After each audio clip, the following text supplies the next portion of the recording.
Welcome, welcome, welcome, everyone. I am beyond excited to teach today's class. We're going to be talking about one of my favorite subjects, the art of negotiations. And I'm going to be really taking a deep dive so that you can understand that when you take these tactics, and we are going to call them tactics, these 4 tactics, and you implement them into your life, into your business, you're going to have a lot more success, a lot less headaches, and hopefully a lot more fun when dealing with deals and people and anything that you might be wanting to obtain or get to a successful outcome on. So, as always, we're going to jump right in. For those that I have not had the pleasure of meeting in person, my name is Brendan Bartik. I've been selling residential real estate for just over 22 years. And I have a passion for helping others reach their real estate success goals. So I've sold over $1 billion of real estate over the course of my career. Our real estate team last year sold over, just about $6 million in gross commission income. That means money, money, money, checks in the bank. And I don't say that to impress you. I say it to impress upon you that this has been a life mission of mine and a journey to get to these types of levels, and I know all of us can do it, so that's why we're here, is to just learn, get better, and have some fun. So if you have any questions throughout the course of this, we are very active in the chat box. You can raise your hand if you want to have a verbal conversation. We'll save time at the end to also address questions. So if you want to wait till just at the end, we can have an open mic session there. And other than that, let's have fun, rock and roll, and we're going to jump in. So remember, anything that we talk about today is for educational entertainment purposes only. Please make sure you're following all the TPCA or TCPA guidelines. Please make sure that any skills you take from here, if you have any questions, run them by your managing broker, your lawyer, your accountant, your priest, whoever you need to, but make sure you're staying safe. This is just for fun and education. All right, here we go. So here's an interesting thing that's happening right now. Across the nation, 25% of all transactions are terminating. So that means you go under contract on a deal, get it, did all the work, you have your buyer, you worked with them for 5, 10, however many weeks, you get them under contract, and then 25% of the time, they're not getting to the finish line. When you're the listing agent, I was just talking to an amazing client of mine. She does over, about 200 sales a year and just crushes it by herself, individual agent. And she goes, Brendan, every listing I'm taking, I'm having to sell the thing 3 times. The deals are falling apart. Everybody wants all of this stuff. Everybody's so combative and argumentative, and it's been hard this year. It seems like it's harder than it's used to be. And then the interest rates, and then this, and then rah, rah, rah, rah, rah. So we've got to start really thinking about this. I don't want any of us to have to work 3 times harder to get the same result. And when I started talking to her, I started asking her certain questions, and a lot of the reasons things were terminating was inspection, appraisal, loan conditions, the buyers asking for furniture and the seller not wanting to sell them the furniture, and all of these things that we get caught up in that cause deals to implode or explode. And then on top of that, also just trying to get offers accepted and get deals done and get all of this done. So why do we think that this has become so hard lately? Or do you think it has? So why do you think right now 25% of all transactions are falling through? What do we think? Go ahead and use the chat box. You can come off mute. Why do you think 25% of all transactions are terminating? And just so everyone knows, this will be interactive today. I don't know. Go ahead. Okay, I'll Go go. ahead, Tennille. Yeah, guys, that's why we raise our hand, but go ahead, Tennille. Oh, Knock sorry, it I out. should have raised my hand. Sorry. So I think it's a mixture of people perceiving that they're putting a lot more in because interest rates are higher and prices are up. So they have a higher expectation of what they're getting out of it. So Mm, especially if inspection uncovers something, right, then that even adds more cost. And so I think people's expectations are not, they're higher than what their perceived value of the transaction is. I think another factor of that is maybe the skill level of the liaisons, the selling agent and the buyer agent skill. It takes skill, I think, to bring people to reality of this is the best that you can get at this price at this time, and also the benefits of real estate long term, not right now. I love it. Thank you, Tennille. Yeah, there was a lot in there. And then we see in the chat box as well, right? Lack of setting expectations. Buyers, Brian says buyers have options now and are more picky. That's like what Tennille was saying. They're going, if I'm going to spend this much on this high interest rate in this mortgage, I want this place to be perfect. And you don't understand how much I'm spending. And wah, wah, wah, wah, wah, wah, right? So I love that. We've got to really remember and focus on what is our responsibility to our clients when we're dealing with a buyer or seller. What is our fiduciary responsibility, right? So when we talk about fiduciary responsibility, it's, we have this list of things if you're under a buyer agency or a listing agency agreement that says our goal is to get the client what they want and represent their interest to the best of our abilities. I know it's got, lawyer verbiage in it, but more or less that's it.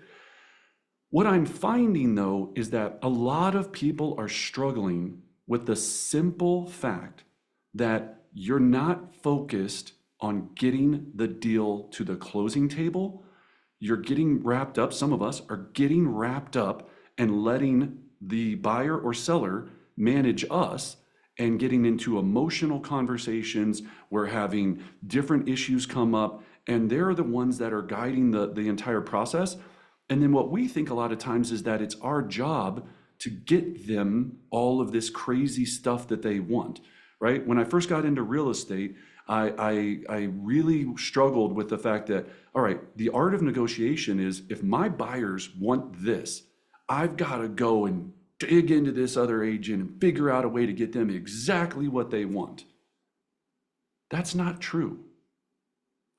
Our goal and our biggest priority should be to get them the house they want to buy or get the house that they're selling sold.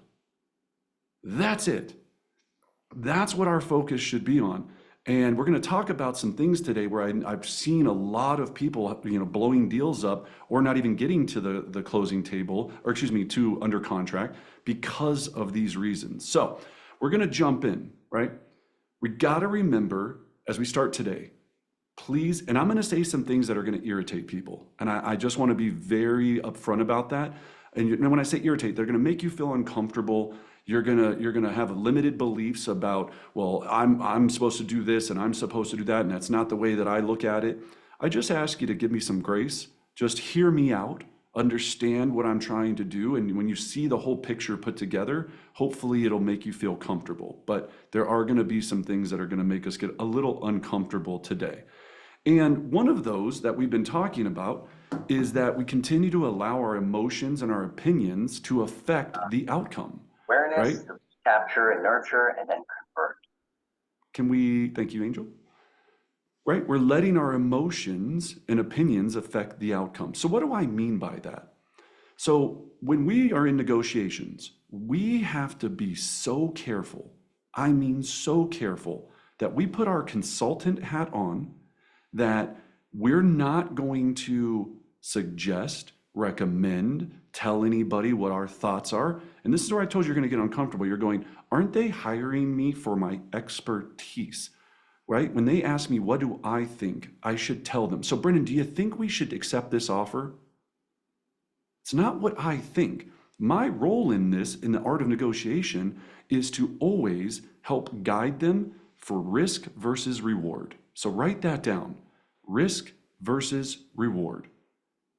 The best negotiators and the best salespeople are extremely good at helping people analyze risk versus reward. And when you do that and you have some tactics that I'm going to teach you today, it's going to make it so much easier. You're going to get so many more things done and under contract, or buy that car for the price you want, or all of these things, when you understand that there is a science to this. But in science, we have to remove our emotion. And that's the hard part. I've seen agents where, my wife is an amazing agent and I live with her. She'll get an offer on one of her listings and she gets very emotional. I can't believe that they only offered, we're listed at 1.2 and they offered $900,000. Gosh, what is wrong with you? I'm like, why are you getting so emotional? Is it your house? Do you own that house? Well, I'm going to have to call my seller and I'm going to have to explain to them this and they're going to be upset. And I go, well, now you just told yourself a limited belief because you don't know any of that to be true. And now as you take that emotion into the transaction, of course you're going to make them think that 900 on a $1.2 million offer isn't where they need to be. So we got to remember, we are here to be consultants, stay calm, and master the journey of this transaction, no matter what happens. And we got to take ourselves out of it and really be there to be a guide, a consultant, okay? So here's the thing that I also want to make sure we're very clear on. A lot of us are not being prepared, right? So the worst time to think about what you're saying is when you're saying it. That comes from Phil Jones, Know Exactly What to Say. If you haven't read this book, get it, it's pretty great. But this thought really resonated for me. When we get ready to have a listing appointment, or when we get ready to present an offer to a buyer, or an inspection objection comes in, we're not pausing to run through the scenarios, think about our strategy of what our conversation is going to be, what outcome are we wanting to receive from the conversation that we're going to have. And this is what it looks like in real speed. We have a listing, inspection objection comes in, we get the inspection objection, we go, oh my gosh, buyer's asking for 25 different things. All right, let me shoot this over to my client and give him a call. Anybody guilty of that? Yes? Right? We just shoot it over and then we call him up and we go, hey John, yeah, buyer sent over the inspection objection. There's a bunch of stuff on there. What do you want to do? That's what we don't want to do. We don't want to go into any negotiation. Everything is a negotiation. It's either you're negotiating your value of your commission, you're negotiating a buyer agency agreement to get it signed, you're negotiating all the time. We've got to have a plan before we pick up the phone, before we even get ready to have this conversation, and we need to run through what we want to accomplish. And that's what we're going to talk about in these tactics, is the strategy of how to structure this. So any time that you're in these situations, it leads to a successful outcome and moves forward, especially in real estate, to a successful closing. That's what we want to constantly think about. Successful closing, okay? So one of the other major issues we have is we don't leverage the power of time. Negotiations, it's all about time.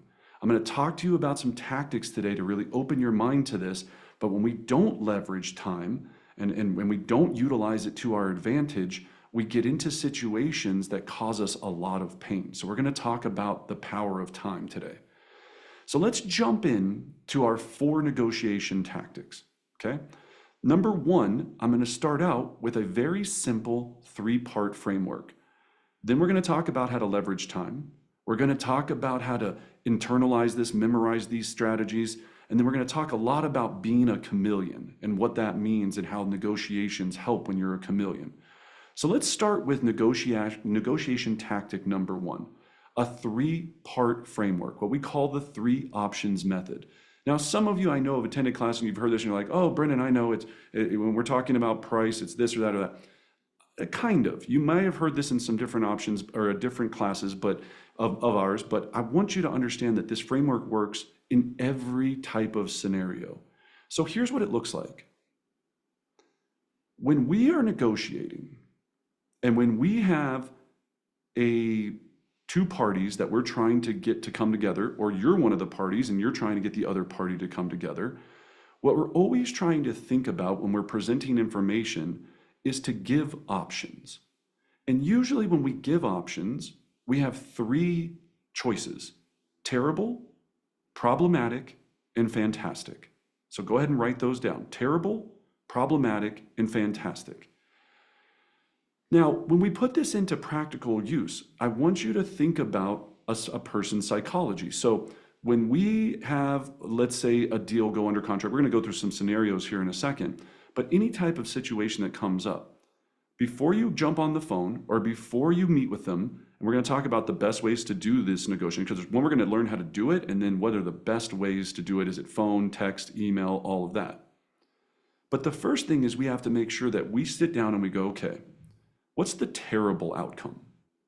So if I had to create an option that was a terrible outcome, buyer cancels the deal, seller walks away from the sale, they don't sign the agreement, whatever it is, that's the nuclear option. That's terrible. The middle option is the problematic option, where yes, it will work, it'll get you moving and maybe get the conversation happen, but it has a series of problems that could come along with it that could cause concern. And then the final option is fantastic. So it's going, you do this, we end up at Disneyland, we're popping bottles, we're happy, everybody's celebrating, and we have that framework. So here's how this looks in real speed or full speed. So let's talk about this in the mindset of a price adjustment. In the chat box, does anybody currently have an active listing right now? If so, just put yes in the chat box, right? If you have an active listing, put yes in the chat box. Thank you. At least one of us does. I was like, good, we got to get to work. Yeah, great. Congrats to all of you, right? Now we got to get it sold, right? So we've got to have price adjustments, because if it's active right now, and unless you listed it 3 hours ago, we got to get it sold. So this is going to be a powerful situation here with the price adjustment, and people get all freaked out about it. So remember, if I'm calling up the seller, so I'm going to call up Tennille and I'm going to say, hey, Tennille, we've been on the market now for 3, 4, 5, 7 days, 6 weeks, whatever your number is, right? Any home that's on the market longer than 3 days needs a price adjustment. Let me say that again. Any home that's been on the market longer than 3 days needs a price adjustment. Why? Because if it was priced accurately, it would have sold in the first 72 hours. The market is telling us, well, 65 hours, but the market is telling us that it's not responding, so we need to fix that situation. Well, Brendan, the average days on a market in this neighborhood is 45, so we're good. We've got 45 days to figure this out. That's a lie we tell ourselves. Average days on market means that a bunch of other agents didn't price the property accurately either. So get out of your heads that time is on your side when it comes to waiting for a buyer to purchase your listing, okay? So I'm going to call up Tennille, and I'm going to say, hey, Tennille, we've been on the market now for about 4 days. We've had 6 showings, no offers, and unfortunately, no one is moving forward to make an offer. So Tennille, at this point, we have 3 options. Option number 1, we can hope and pray that somebody shows up, right? We can just keep waiting. Days on market will keep building up, and we can hope and pray someone shows up. Option number 2, we can add more value to the home so that we attract more buyers. So we could do that by, updating the kitchen, fixing the landscaping, painting the exterior of the house. We can increase the value so hopefully more buyers want to come at this current price. Or number 3, we can just adjust the price to open it up to a larger pool of buyers so we can get you to a successful closing so you can be with your grandma in Arkansas where you want to be. What would you like to do? So that's called the 3-option method in real speed. And I'm going to show you how to apply this to everything. Now, I just used this weekend. I have a client, $2 million property that's going to be closing on Tuesday, thank goodness, right? That I did this exact same process with over an inspection objection. Well, it's probably a week and a half ago on the inspection objection. It's a cash deal, so it's closing quick. But I did this exact same process with an inspection objection, which I'll show you how to do here. I do this all the time when we're talking about anything that anybody has an objection to. Think about, or an issue that you're having, if you want to negotiate, the best negotiators provide options. Now, when you see this terrible, problematic, or fantastic method, if they come back and they go, well, you know what, I think we just want to do nothing and hope and pray, I'm going to teach you a method on where to take that next, right? If the problematic is like, well, yeah, Brendan, I guess we could go ahead and remodel the kitchen, take it off the market for a few months. I'm going to show you a technique on how to get them away from that. And then if they end up at fantastic where you want them to be, you go, excellent. I will get the paperwork over to you. I will get everything done, and we will make sure that we get you, to your grandma where you want to be. Please write this down. What is the motivation? When we know motivation and we understand motivation, then it really helps us understand how we need to leverage what they want versus what they're upset about. What they want in the end game versus what they're currently upset about now, or maybe not wanting to deal on at this moment. Okay? So the next one, inspection objection from buyer's agent, right? So we receive an inspection objection from the buyer's agent, right? And now we have to present this to our seller. And this is where I'm watching deals blow up. Because, and here's where you're going to get uncomfortable, we think that our goal with our sellers at times is to get them to negotiate and do certain things, because we get in our emotions and go, I can't believe the buyer requested to have 3 light bulbs replaced. Are they kidding me? 3 light bulbs? So when you talk to your seller, you're going, yeah, John, that 3 light bulb thing's ridiculous. We're just going to tell them you're not going to do that. And the deal blows up over something stupid. It is not your job to recommend or provide your emotional input on what you think is right or wrong in this situation. Your job is to help them get to a successful closing. That's what they want. Okay? I've had plenty of agents where they've told me they were negotiating an inspection objection and it failed over $1,000, $500, whatever it was, had to put it back on the market, and then another offer didn't come in for another 3 or 4 weeks, and it came in $5,000 under the last offer. So did you really help your seller in that situation? Okay? So think about that. Scott, you have a great question. So Scott asks, so what would you say when they ask, what would you do, Brendan? So when I present the 3 options, they're like, well, I don't know, Brendan, what would you do? Well, I would always go back to this. Is a great question, Scott. So first of all, it's always your decision, whoever I'm talking to. When we talk about point number 1, if we hope and pray, here's my concern and here's the issues that can come up. Number 2, if we took it off the market, redid the kitchen, here's my concerns on how that could affect the sellability of it. The interest rates could increase. The contractors might not put in something that other people want. There's a number of issues there.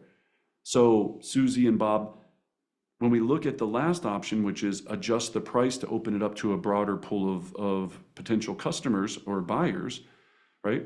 That one is the easiest, that provides you the least amount of risk, but it's still, what would you like to do?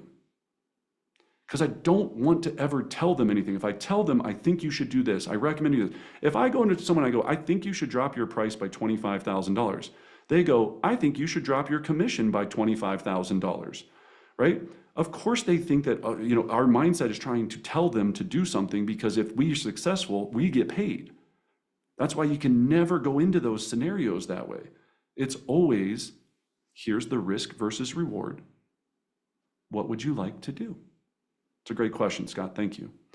All right. Oh, so sorry, back to this one. So buyer's agent, right? Now we've received the inspection items with all of these items. First thing we can do, so now before I call my seller, let's back this up so you understand how to really take this into full speed.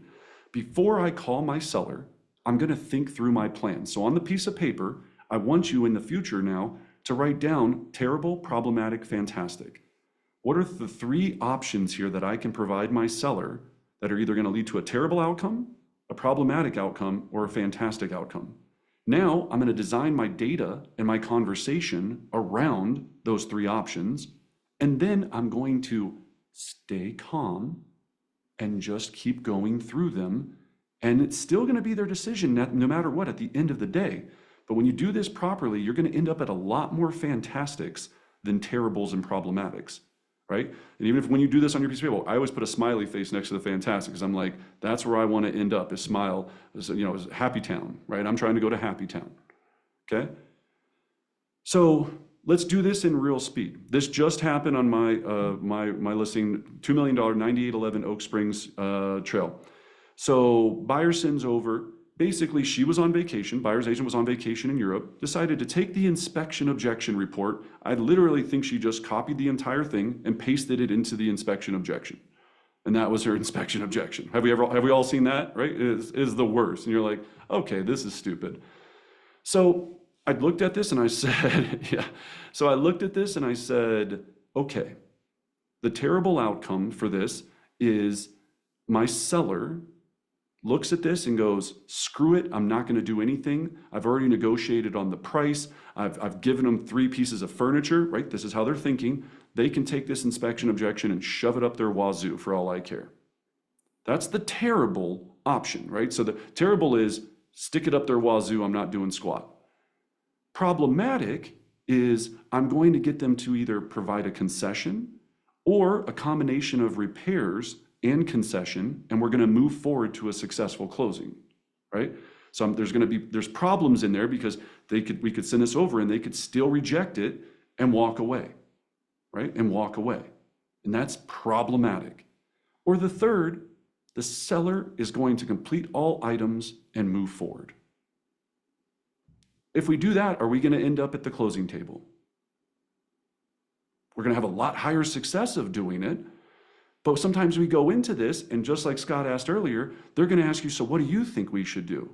And if you go, because this is how our natural instinct goes, our first natural instinct is, well, I think if you did like a couple of the things, like that would be awesome, like, and I can come back to them and see what they'll say. Now, when I say this, this is in the realm of sanity. If there's insane things like there's always there's a crazy level to this and a normal level to this. I'm saying 99% of the time, if you get the seller to just take care of the items, you're going to make sure that you're moving forward to a successful closing. Please write this down. Every time I counter, I'm presenting a new offer to the buyer.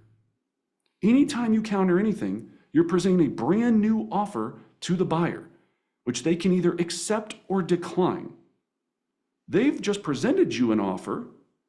They're under contract. Now they're saying, here's the items that we feel we need to move forward to a successful closing. You might not think they're in the realm of reality, but if they're reasonable and it's not like the world's going to blow up and you're not screwing your seller over, have the seller do the items so you move forward. That's the goal. Don't risk the jeopardy of putting a property in risk over $1,000 of repairs. Now, some of you are going, but what if my clients don't have the money? There's different, of course, that's what we call instead of an objection, that's an actual contingency. Like they can't do a certain thing because they don't have enough money. That's different. But if this is a seller that's just going, I don't want to, that's a different story than I can't. Physically or financially, okay? So we're trying to get things resolved. Our goal in this is to stay calm, work with the other agent, work with our buyers and sellers to stay calm and get it to move forward. That's the goal, okay? Should the agent contribute to repairs, Sandy says? Absolutely not. Did you ruin their house? You the one that didn't redo the floors?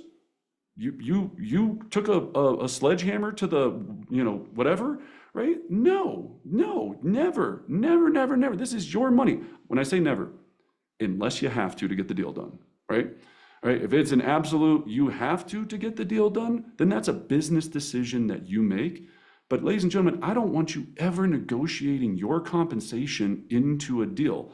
I've had sellers come back and go, Brendan, well, would you be able to shave something off? Because if it's going to cost us $1,000 to paint this, that's a lot of money. And I go, unfortunately, the defects of your home have nothing to do with the compensation that I get for bringing a buyer to purchase your property. You've hired me to do this. I've done this. Now you have a decision if you'd like to move forward or not. So again, John, I ask you, what would you like to do? Right? It's not my money that needs to be in play for these items. Okay? All right. Now, my favorite one. Woo! Buyer agents, and anyone that's working with buyers, please, please, please pay attention to this part. Your buyer goes on the inspection, sees the report, and they want everything, right? So that's the terrible option. They go, well, yeah, and here's the phrase I hear all the time. You can't get it if you don't ask for it, right?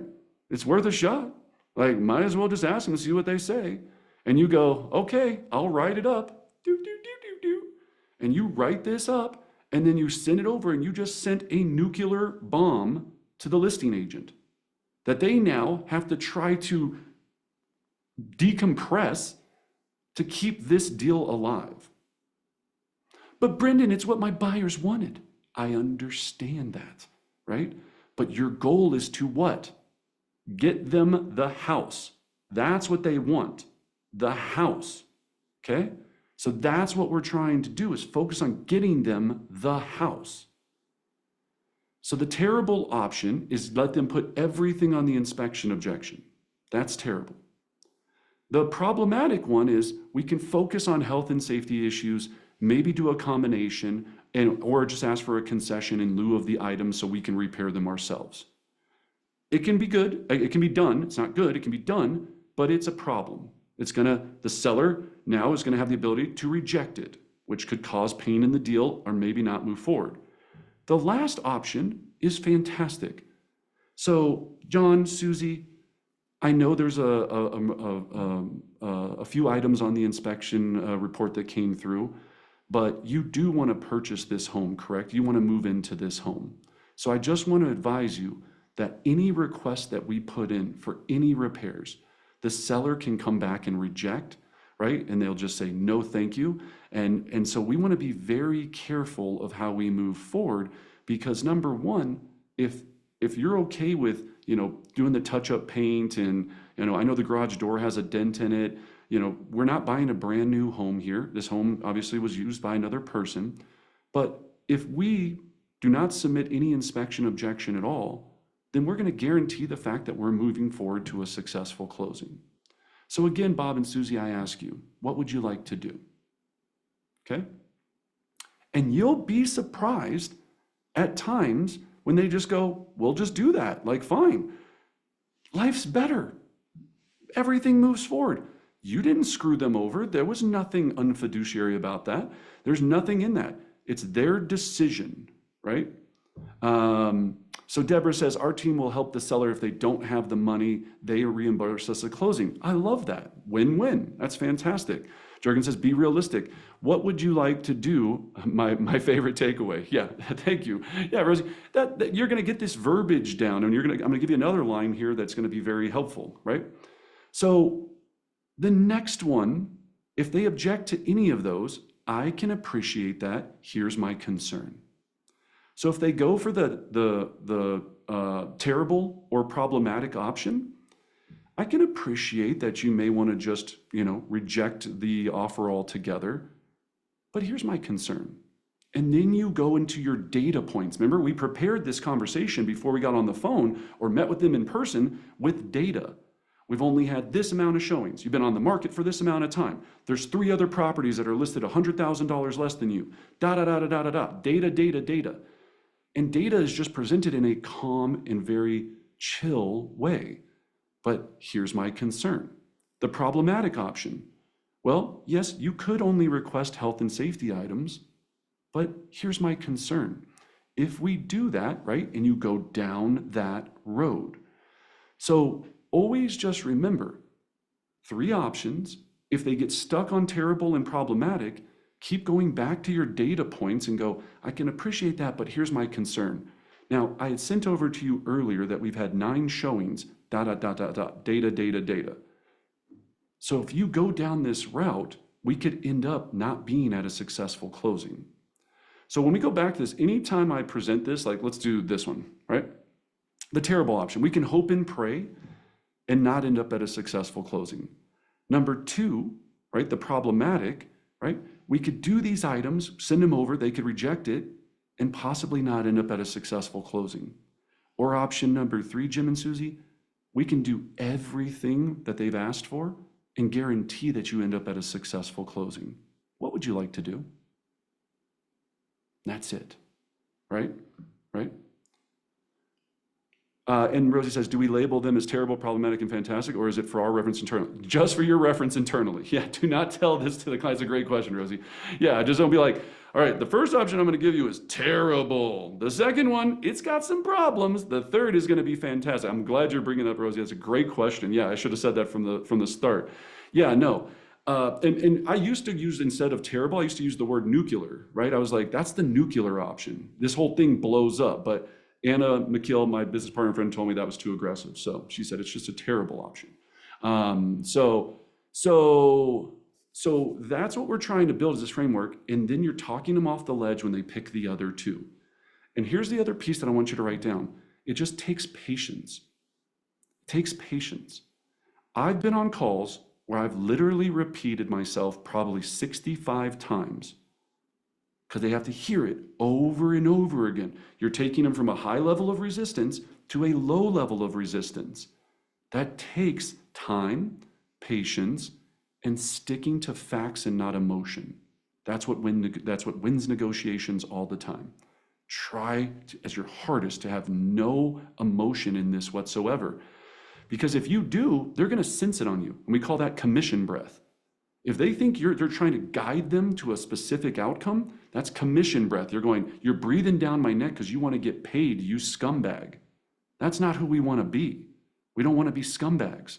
We want to provide options. Options, always options, okay? So that's tactic one. Now, the great thing about this works in your personal relationships as well, right? This works in your personal relationships.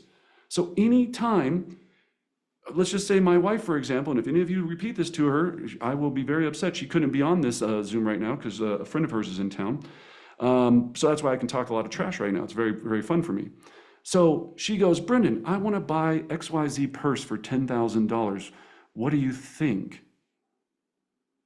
Well, let's talk about the options, right? And I go, terrible option is buying a purse for $10,000, right? That's terrible. So I know that's a terrible option. The middle one is problematic because, again, if I come back to her and I say, you know what? So honey, you can, option one is you could buy this purse and spend $10,000 on it.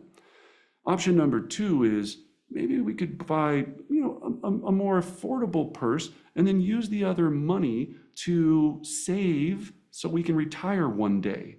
Maybe we could do that as well. Or maybe option number three, sweetie, you're so pretty, you don't need that freaking purse at all. Why don't we just not buy the purse and just me and you make out? Let's just go make out right now. Let's just go. Let's go make out, right? I joke about these things, but it's always three options. I'm just trying to get away from the nuclear one, which is having a $10,000 purse. So get comfortable with this and stay calm with it. No matter what she says, right? She's gonna be like, but I work hard. I don't care what you want. I want that $10,000 purse. Honey, I can appreciate that, but here's my concern, right? It just goes the same way over and over. And do not tell her I told you I have this tactic. I probably will get screwed. And believe me, she's going to buy the purse anyway. It's probably not going to matter. But, right? So, but use it, practice this. Practice it in your regular life. Practice it in regular situations. So when it's time to use it with the clients, it's fun. Yeah, that's right, Alex. All right, so negotiation tactic number two. Time is your friend. Leverage time effectively, okay? When I think about time, here's what we do a lot of times. We get over news or information during a real estate deal, and we think because it's our job is to send it over immediately and then call our client because we're very responsive and we want to address their needs as fast as humanly possible. Do not do that. Anytime we're delivering sensitive information, right? So I just got the inspection objection from the buyer's agent, 50 items on there. I want to give it time to simmer. So I'm going to send the email to my seller and go, please find the attached inspection objection with the link below. You can put the options in the actual email if you want. So a couple of options as we move forward. Number one, you can reject this and we won't move forward to a successful closing. Number two, we can counter this and run a high risk of coming back to not a successful closing. Or option number three, you can complete the items and guarantee that you'll move forward to a successful closing. Now, let's say this is 10 o'clock in the morning. I would like to have a phone call with you to discuss these options today at 4 o'clock. Then I send the email. You can even shoot a text if you want to make sure they saw the email, and then let it simmer, because when they get that email and they read it, the first thing they're going to do is go into emotional state. They're going to get upset and be like, God, and they're going to go through all these things. Then they'll come down, and time helps you here on that. Time gives you that ability. So always make sure when sensitive information is happening, leverage time as a big strategy here. Here's another way that time helps, and this is one of my favorites, right? I presented a lowball offer to a seller. Well, there is no lowball offer. I presented an offer to a seller that they pertain to think is a lowball offer. And they're like, Brendan, I'll burn the house before I accept that offer at that price. Never in a million years. Blah, blah, blah. I'm so mad, I don't even want to counter. Tell them if they want this house, they pay full price. Usually we've got, what, 24 hours for for an offer acceptance. I know sometimes it's different and they're shorter and all of this. Anytime if we're leading to the nuclear option, so remember, tactic number one. So you can reject this offer and guarantee that you're not going to move forward to a successful closing. Option number two, Susie, you can counter this offer, right? And that still has a number of risks, because anytime we counter, we're presenting a brand new offer to the buyer and they can get cold feet and walk away. Or option number three, you can accept this offer, move forward to a successful closing, motivation, whatever their motivation is, and get to Portland, Oregon, so you can be with your new girlfriend or whatever it is that she's into, right? So whatever it is that their motivation is, we're going to make sure that that's what we're focusing on. Now they're going to go, yeah, then it's option number one. Screw them, right? They can just, I'm not going to. I appreciate that. Here's my concern. And I go through it again, data point, data point, data point, concern, concern, concern. Now, if they're just at a stalemate and they're going, I want you to respond tonight, just reject the offer. Susie, why don't we do this, right? Let's take the evening to think about it. I completely appreciate if you wake up tomorrow morning, you still don't want to respond or you want to counter back or whatever you want to do, but we have until noon tomorrow. Let's just take the evening. Let's take some time to think about things. I'll give you a call. Does 9 a.m. tomorrow morning work? We'll talk about it in the morning, and then we'll make a decision that's the best strategy for you to move forward. Does that sound fair? Does that sound fair? Does that sound fair? Okay, that's a very key word that you want to use in negotiations. Does that sound fair? People are naturally inclined to be fair. So they're going to say, yeah, I guess that's fair. Or if they still go nuclear, come back again and go, I can appreciate you want to reject it, but here's my concern. Give them more data. You keep doing this, right? And there's going to be a breaking point. Does it work all the time? No, of course not. Here's what you have to stop saying. Here's the one thing that I know about real estate agents, because again, I've sold tons and tons of houses just like all of you. All of our clients aren't crazy. Every time I talk to an agent, you don't understand, the client I'm working with is a psychopath. This means that everyone should be locked up. Every single one of our clients are crazy? Every single person we work with are crazy? No, they're just not like us. They're different. And that makes us uncomfortable. They got raised different. They have different emotions on how they react. Culturally, they're different. There's a lot of negotiation tactics that are culturally driven because people grew up going, I grew up this way. You never accept a first offer. My dad told me if I did that, I was an idiot, right? They came up all these different ways. So we got to make sure we understand that, right? That's the difference is they're not crazy. They're just different than you. And your job is to help them get what they want, which is to get to a successful closing, okay? So leverage time, right? They start yelling, freaking out. They're going to go through all of these emotions. Their head's going to pop off. Man, it almost looks just like me. That's kind of terrifying. Wow, right? Their head's going to pop off. Let them simmer. Let them simmer. We always have time tomorrow. We always have time. Now, if it's a pressure cooker, I see agents all the time too, and they're like, you don't understand, I've got this time-sensitive situation. Go back and ask for more time. Talk to the agent, see if you can have more time. Go, I'm trying to get them there, but I'm gonna need a few more hours. Okay, I'm trying to get them there, but I'm gonna need a few more hours. Okay, Brian asked, if they keep choosing nuclear, how many times do you repeat this before doing what they say? More than you're currently doing until you feel that it's uncomfortable, right? Which for some of us, you're gonna feel it's uncomfortable doing it once, right? What I'm talking about is there's gonna be a breaking point where you're gonna be on there, Brian, where again, and for me, it's probably more than most, like, because I've gotten used to doing it, and I'm just trying.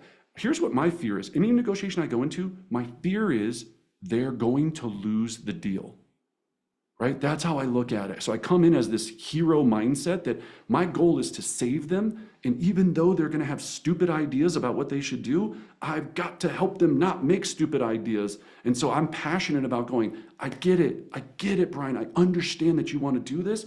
But again, here's my concern. Let me come over, actually. I'm going to drive over to your house right now so we can go over the information in person, because I don't want you to lose this opportunity, right? It's your passion that you bring to this about caring that they don't put things at risk that's going to really drive it forward.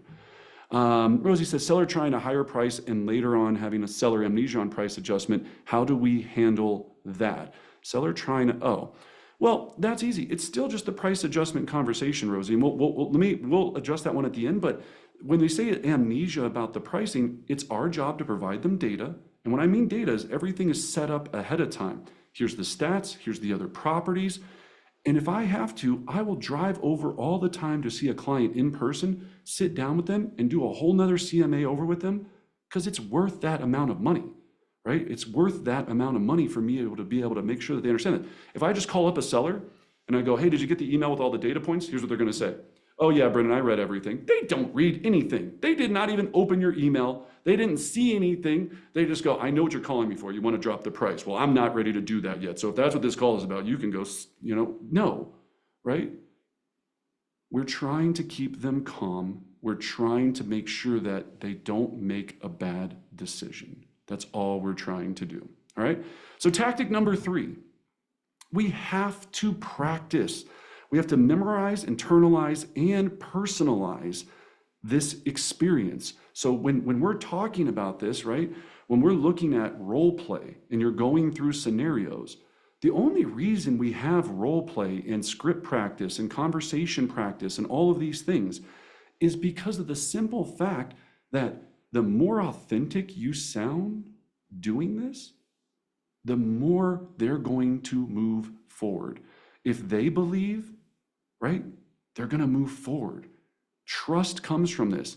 If you go to them and you go, okay, I have 3 options for you. Option 1 is, right? No. We've got to role play.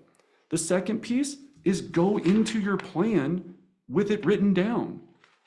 Don't try to be like, I got this in my head. Be like, okay, what were the data points again?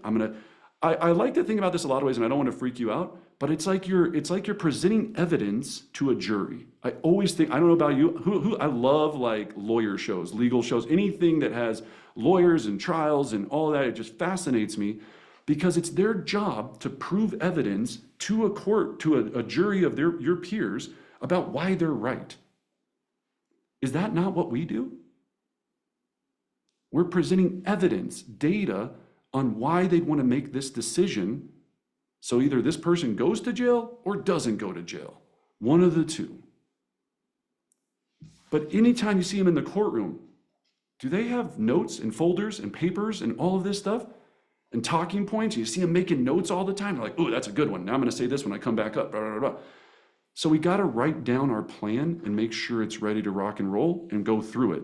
And then the last thing, if you're really taking this to a high level, you've got to record yourself so you can hear it through, right? So you have a voice memo button on all iPhones, unless you're on a Samsung and you're one of the last 10 people out there.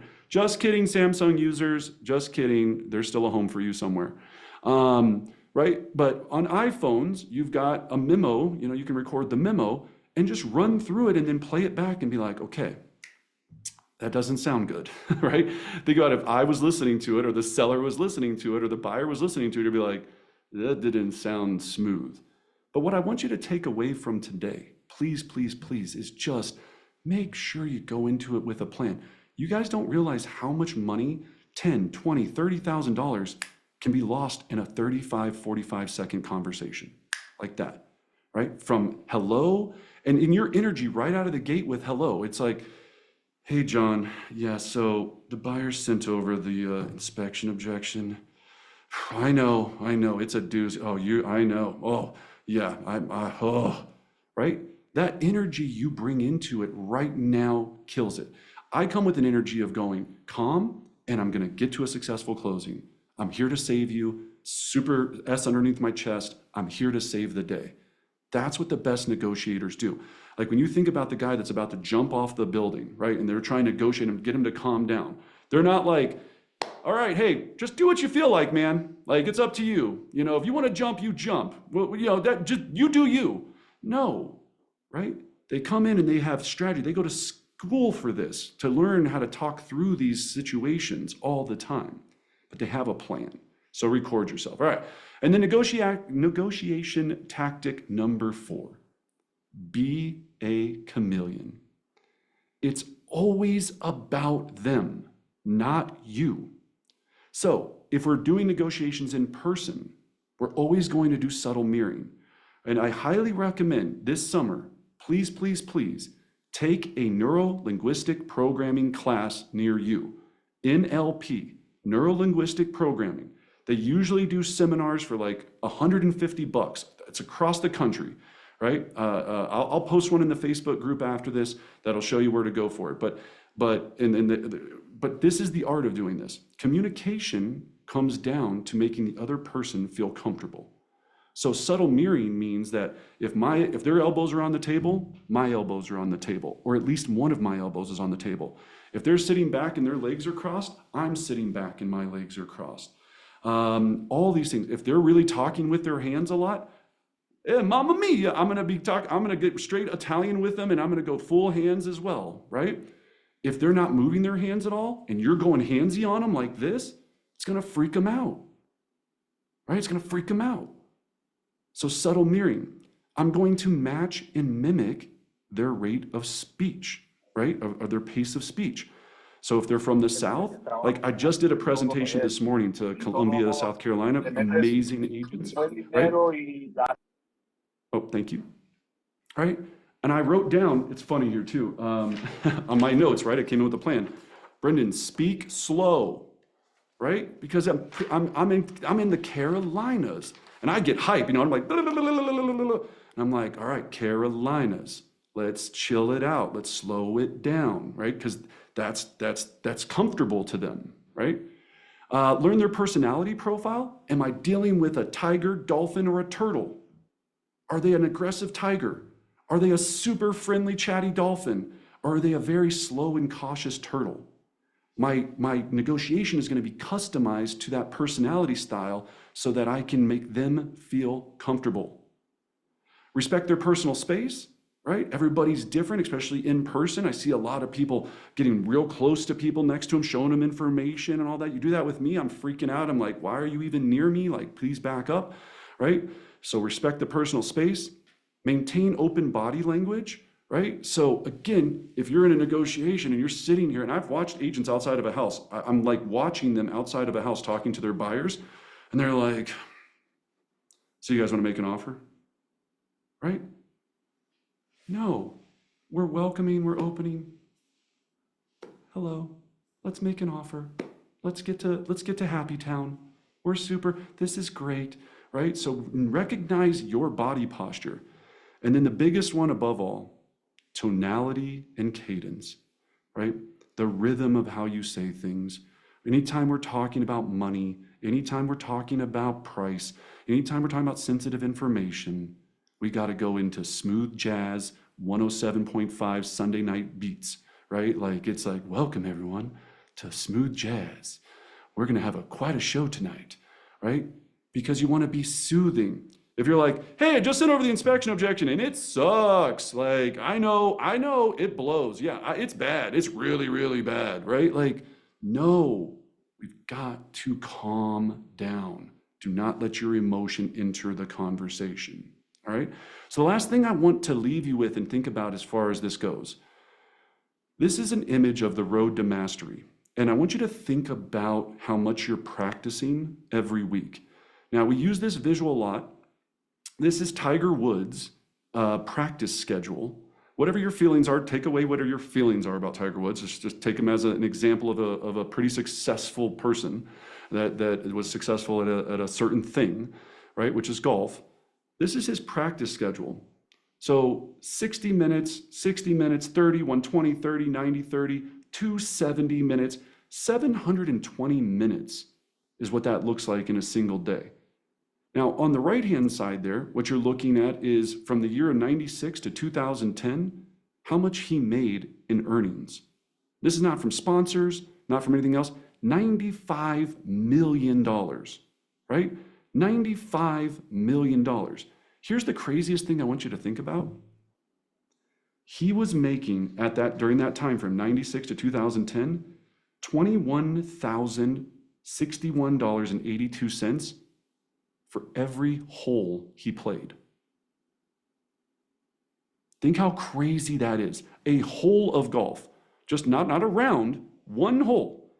He made $21,000 every single hole on average.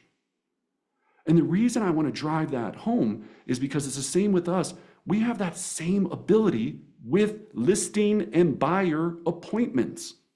We have the exact same ability.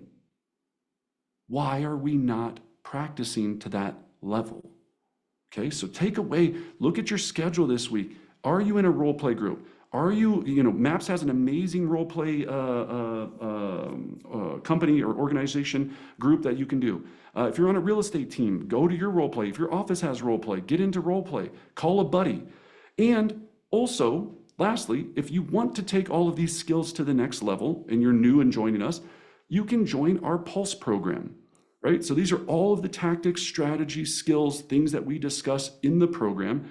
You can scan this QR code here. That's going to get you into the Facebook group, and then you'll get into the next steps and moving forward to that. But that's what we're all about. We're about having success, and we know it takes a simple formula, it takes strategies, and it makes life easier. So, ladies and gentlemen, I can't thank you enough for honoring me with the last 58 minutes of your time. I'm going to go back to the chat box here, and I'll also just take any open questions if you want to come off mic. Thank you, Alicia. I appreciate that. So let me go back up here. I think will a recording be available? Yes. Brennan, you have a well-crafted way of talking. Have you always been in real estate? Sorry, I missed the beginning a bit. Rosie, no. So I went from the United States Army to real estate, which is a very, hard transition. So the way that I really dove into practicing this art was learning, right?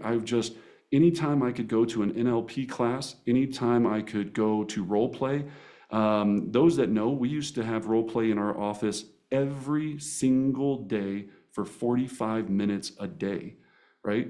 And I would be there. And I just loved the thought of going, if I can get better at my craft and make more money in less time, then that's better. It's just easier, right? So I love that. Okay, any other questions? NLP stands for Neuro-Linguistic Programming. I have the book, Exactly What to Say for Real Estate Agents. Is that the same? I think it is. From Phil Jones, if it's the Phil Jones, I don't know if there's two different versions, Kelly. I'm not sure if there's two different versions, but I'm sure it'll tell you on Amazon or Google or whatever it is. Oh, the QR code, you got it, absolutely.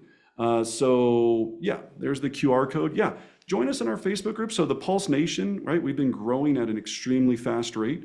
So it's a powerful group, and you'll get a lot of value from it. And Angel just put the link in the chat box as well, so you can just get a direct link straight to it if that's easier for you. Thank you, Angel. All right. Any other questions? Do you have role play groups in Pulse?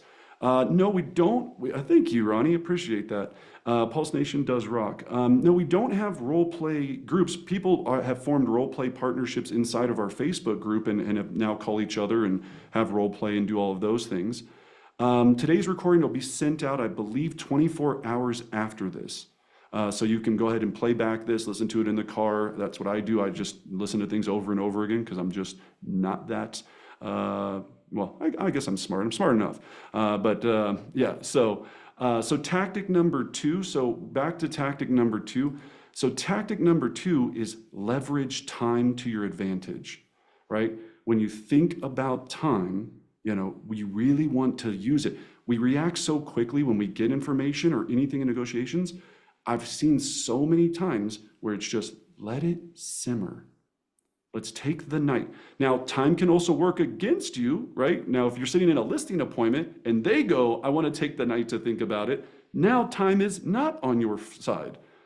You don't want them to take the time to think about it because they might think about it and go with someone else if you're on a listing appointment. So that's why it works both ways. We either want to shorten the amount of time, but in this instance, we were talking more about letting time, let the situation calm down.